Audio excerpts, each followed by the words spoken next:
On n'en dit pas plus parce qu'on va y revenir dans quelques minutes sur BFM TV. On va finir par de la voile.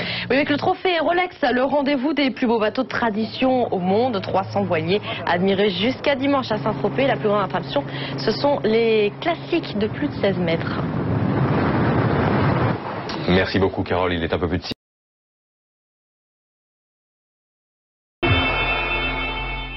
Et comme d'habitude, on commence avec l'image du jour. Direction le sud de la France. 300 voiliers classiques et modernes sont rassemblés dans le golfe de Saint-Tropez. C'est la 15e édition des voiles de Saint-Tropez. Ça dure jusqu'à dimanche. Il fait beau, le vent n'a pas cessé de monter ces derniers jours, ce qui offre un magnifique spectacle. Certains de ces voiliers sont centenaires, dont le voilier anglais Partridge, 128 ans cette année.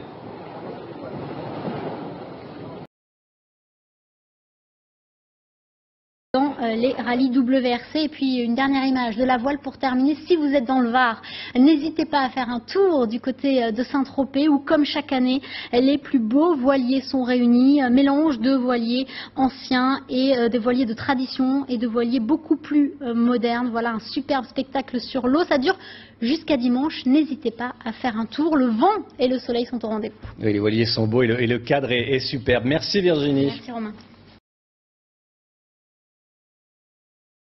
Et encore plus évidemment quand les choses vont un peu moins bien. La voile est une compétition à Saint-Tropez qui vient clore la saison estivale de très belle manière. Regardez ces superbes images. Ce sont celles des voiles de Saint-Tropez, une réunion de voiliers de tradition, 300 navires de plus de 16 mètres qui sont en bagarre. Mais le principal n'est pas la victoire, mais le plaisir de naviguer dans cette course si particulière. Si vous êtes dans le Var, moi je vous encourage à assister à cette compétition, rien que pour le plaisir des yeux, qui se tient jusqu'à dimanche. Tout de suite, les autres temps forts de l'actualité sportive. Elle est à 9h10, mais pas avant. On termine avec des voiles. Oui, la voile, les voiles de Saint-Tropez, c'est un rendez-vous où les plus beaux voiliers du monde se retrouvent.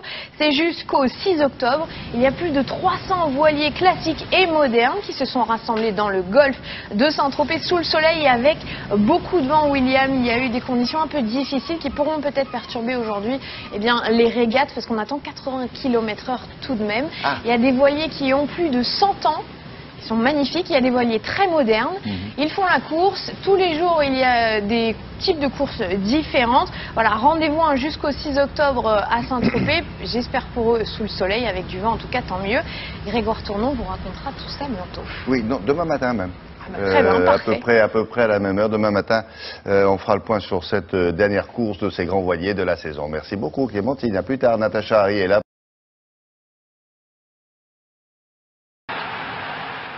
Je vous propose maintenant de magnifiques images de régates qui se déroulent au large de Saint-Tropez. Plus de 30 voiliers anciens ou modernes disputent la course pendant une semaine et parmi eux, le bateau qui avait appartenu à John Fitzgerald Kennedy, le président américain. Un bateau de légende à bord duquel sont montés Jean-Pierre Ferret, William Wilma et Christophe Mouton. Chacun de ces bateaux a marqué son époque, mais l'un d'eux fait partie de l'histoire et pas seulement celle de la marine. Construite en 1937, Manitou, 18 mètres de long, n'est ni le plus grand ni le plus luxueux voilier des régates de Saint-Tropez. Mais son ancien propriétaire fut l'une des personnalités les plus puissantes du XXe siècle. Depuis un an, Alex est le nouveau skipper de ce navire, mais pas question de se prendre pour quelqu'un d'autre. Je suis le président ici, Parlement, donc c'est un peu différent. Naviguer à bord de Manitou, c'est plonger dans l'intimité du 35e président des États-Unis. Un passionné de voile qui a eu un coup de cœur pour ce bateau. Manitou est devenu le havre de paix de Kennedy. Ses conseillers l'avaient d'ailleurs baptisé la Maison Blanche flottante. On prend beaucoup de temps avec la famille ici, et le rendez-vous pour le gouvernement ici. Et le bateau est resté presque 1 heure de Washington. Seule concession à sa charge, il avait fait installer un système de communication crypté ultramoderne afin de rester joignable à tout moment. Depuis l'assassinat de Kennedy, ce bateau a aussi alimenté la légende. Outre sa famille, ses amis, Manitou aurait également abrité des rencontres plus discrètes. Je pense qu'elle avait beaucoup de femmes qui arrivent ici pour un peu de privacy. Ouais. Et oui, Marilyn, ouais. Je pense aussi.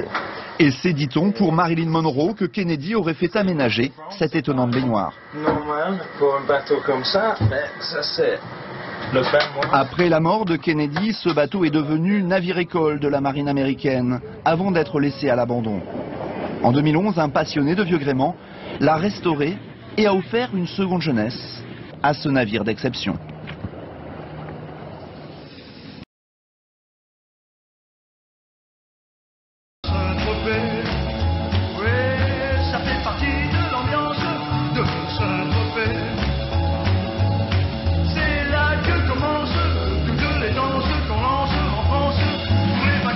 Alors c'est là que commencent toutes les danses à Saint-Tropez, c'est sûr. Le twist et le reste, c'est là que se termine la saison aussi des grandes courses qui avaient commencé il y a 3 mois, à peu près au mois de mai-juin, c'est ça? Exactement. Et là, ça se termine à Saint-Tropez, ça s'appelle les voiles de Saint-Tropez, tout simplement. Les plus beaux voiliers du monde sont en ce moment réunis dans la baie et dans le port. Et dans le port, ils sont là, dans le port et dans le golfe. Donc le plus beau rassemblement des voiliers que vous pouvez trouver en Méditerranée et dans le monde. Il y en a 300 à peu près.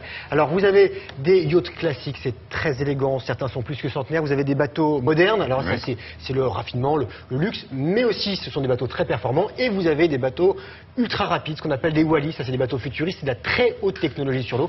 Vous avez donc ce rassemblement de tous ces bijoux que vous pouvez retrouver bord à bord, dans le port. On a enlevé tous les gros motor yachts, vous savez, ceux que l'on voit l'été.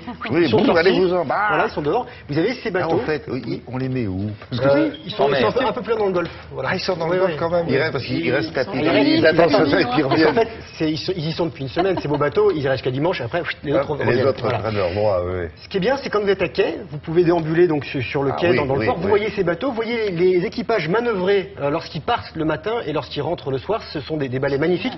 Parce que ces bateaux partent et rentrent parce qu'en fait, ils vont régater. Ils sont là pour se défier, ces bateaux. Ce sont des bateaux de course. Même si vous allez voir, ils adorent ça, les marins. Ils se lancent des défis. Oui, ils adorent régater. Entre eux. Ce qui est intéressant, si vous habitez dans la région, allez voir, parce que le port, c'est gros à peu près comme ça, là. Et ils sont 300 là-dedans. Et ça passe tout seul. Hop, là, il y a un chenal qui est large à peu près comme mon doigt. Et hop, tout ça, c'est magnifique. C'est réglé comme du papier à musique. Il faut les faire rentrer millimètre par millimètre. Surtout, il ne faut pas les abîmer, ces bateaux. Ce sont des bateaux très précieux. Nous étions à Saint-Tropez, nous avons assisté, même participé à une régate particulière. C'est le défi qui est dédié aux bateaux, aux yachts classiques de plus de 16 mètres. Nous étions à bord de Moonbeam 4, c'était notre bateau. Encore un reportage pénible. Très très difficile, surtout que c'est le bateau sur lequel le prince régné de Monaco et Grace Kelly ont passé leur lune de miel. Alors pour nous, il ne fallait pas être dans la lune, c'était sportif pour eux aussi et pour nous également. Ça a été difficile, non, c'était très très sportif. Et surtout qu'on a demandé, voilà, c'est là le port. Michael Créage, qui est le capitaine, nous a dit, vous venez à bord si toute l'équipe de reportage travaille. Donc Daniel Julien et Richard Lissia, qui étaient avec moi, ont aussi tiré des bouts et ils ont expliqué un petit peu le pont. Il n'y a pas de winch là-dessus. Tout à la main. Ah bah vous allez voir ça. Ah, c'est trop moderne. Il a plus de 100 ans ce bateau, quasiment 100 ans. On y va?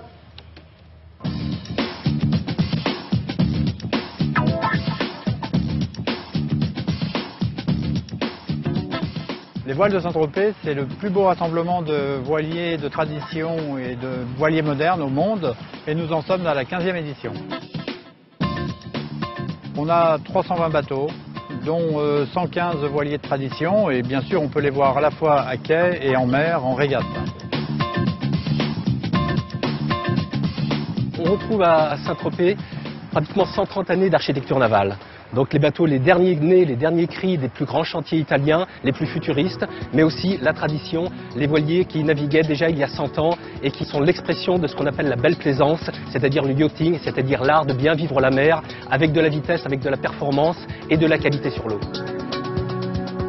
On a des bateaux qui mesurent à peu près 6-7 mètres, qui sont des petits bijoux. Et puis on a bien sûr les plus grands spectaculaires, des grandes goélettes, dont la plus grande fait 55 mètres de long, avec des tirants d'air de 56 mètres. Bienvenue dans le port de Saint-Tropez, nous sommes dans le mât de Moonbeam 4. Moonbeam, en anglais, c'est rayon de lune, et on va tenter de la décrocher. Allez Grégoire, c'est parti.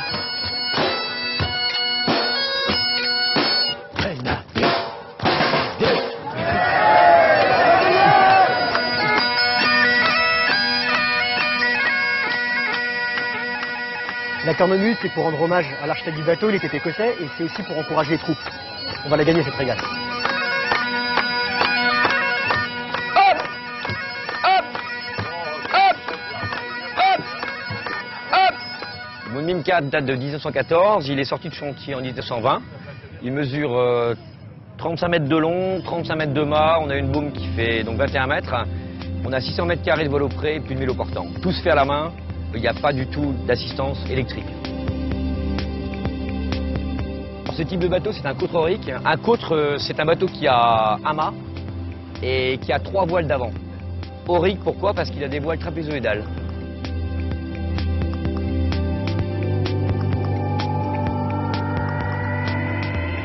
On est 30 sur le bateau. À l'avant, j'ai mon numéro 1 pour péter mes yeux. Il contrôle tous les envois de voile à l'avant. Et à l'arrière, il y a 3 postes hyper importants, à la tactique, à la grand voile et le barreur.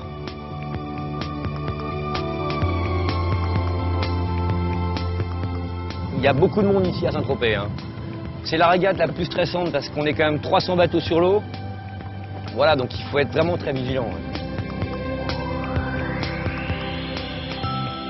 Pour la régate d'aujourd'hui, bord de près, travers, portant, retour devant le port de Saint-Tropez. 12 000 de parcours, 4 heures de course. Et moi j'ai le prestige de pouvoir naviguer et de pouvoir mener ce bateau. On va où là en fait? Écoute, on va donc envoyer les voiles d'avant. Envoyez! Non, il y a 30 mecs, il n'y en a pas un seul qui m'écoute. 36 deuxième. Paré arrière! Envoyez! Il n'y a pas d'argent à gagner, il y a surtout le prestige d'être devant les autres.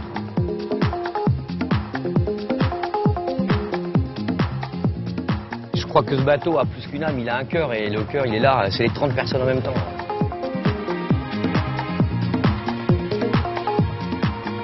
Bravo, bravo. Capitaine. Superbe, merci beaucoup. Superbe manche.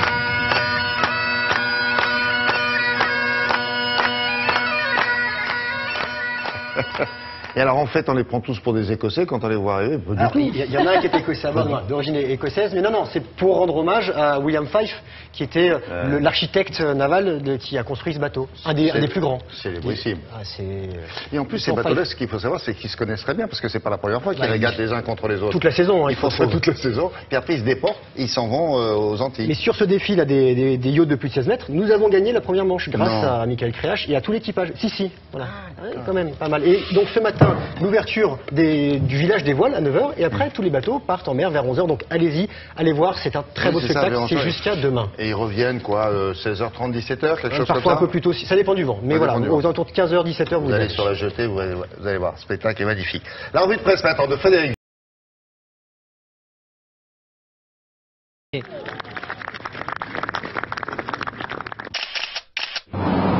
Les voiles de Saint-Tropez, le rendez-vous avec les plus beaux bateaux de tradition du monde. Pas de régate hier, en raison d'une mer déchaînée.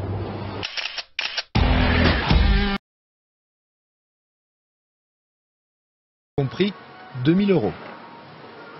Des milliers de marins ont une nouvelle fois rendez-vous ce week-end dans le golfe de Saint-Tropez. 300 voiliers, mais aussi vous allez le voir quelques yachts historiques, parmi eux le Manitou. Il avait appartenu à l'ancien président des États-Unis, John Fitzgerald Kennedy. Reportage Audrey Richier et Virgile Liado. Toute voile dehors dans la Grande Bleue, si loin des mers qui l'ont rendu célèbre. Voici Manitou, surnommée aussi la Maison Blanche flottante, en hommage à John Fitzgerald Kennedy, qui en fut son propriétaire pendant une dizaine d'années. L'ancien président des États-Unis y a accueilli ses amis ou sa femme Jackie pour des régates en mer, loin de la Maison Blanche, la vraie. Il y a des rumeurs qui racontent que Kennedy passait plus de temps sur son bateau qu'à la Maison Blanche. Moi, je pense que ça n'est pas exact. En 1968, 5 ans après la mort de Kennedy, Manitou est vendu. Il appartient aujourd'hui à ce passionné suédois qui l'a restauré à l'identique. Là, ils avaient construit la baignoire du président où il pouvait prendre une douche ou un bain. La cabine présidentielle aurait abrité la liaison secrète de Kennedy avec Marilyn Monroe. Mais le voilier était aussi hyper sécurisé. En atteste ce revolver pour donner l'alerte. En 1960, le bateau était équipé de systèmes de radiocommunication quand le président était à bord. Pas des téléphones comme aujourd'hui, des systèmes très lourds. Sur le quai de Saint-Tropez, Manitou attire les curieux. Tous ne le reconnaissent pas, mais ils admirent l'élégance de ce deux-mâts de 19 mètres de long. Qu'est-ce que vous regardez particulièrement sur ces bateaux? Les bois, les cuivres, et puis bon, tout quoi. Et en plus, on a l'impression que le temps n'a pas passé. De les revoir aujourd'hui, comme ça. Bronze, teck, acajou. Construit en 1937, le voilier présente toutes les caractéristiques de l'époque. On a des bateaux qui sont racés extérieurement et intérieurement, qui ont une richesse de confort extraordinaire, un petit peu surannés aujourd'hui avec des bois précieux. Et donc tous ces bateaux des années 30 jusqu'aux années 50 étaient travaillés dans cet esprit-là, d'aller très très vite sur l'eau, mais dans un maximum de confort. Habitués des énormes yachts, Saint-Tropez accueille pour quelques jours d'autres bateaux, tout aussi prestigieux et surtout chargés d'histoire. La chronique sport avec d'abord... Présenté par Nelson Montfort. Ce soir, pour terminer, on prend le large avec ces images magnifiques, les voiles de Saint-Tropez. 300 voiliers, regardez, classiques et modernes, naviguant dans cette baie. Là, notre réalisateur Vincent Vedel, marin breton à ses heures perdues, se régale à Saint-Tropez, dans le fief d'Amandine et d'Olivier Métral. Comme la pétanque, la voile est une institution. Bonne soirée sur France 3. À demain.